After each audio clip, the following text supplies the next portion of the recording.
Tayyorlanmadim ham. 8,5 minutda chiqqanman men imtihonda. O'qishga kirish yildan-yilga osonlashyaptimi yoki qiyinlashyaptimi?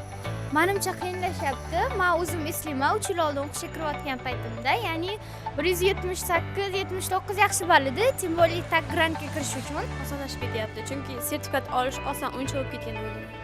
Tabii ki qiyinlashyapti. Menimcha osonlashyapti oldingidan. Menimcha qiyinlashyapti. Chunki voyshe sertifikatni olishni ham hozir qiyinlashtirib qo'yishdi-da. Yildan yilga o'qishga kirish osonlashyapti. Menimcha qiyinlashyapti yildan yilga. Osonlashyapti, o'zimiz zamonda частini bitirdik. Menimcha osonlashyapti. Qiyinlashdi menimcha shu yil. Chunki men bu milliy sertifikatlar chiqqani bilan ko'pchilik maksimum ball olishni boshladi. O'sha uchun yaqinda ko'rdim 188 ball bilan ham kontraktga kirganlar.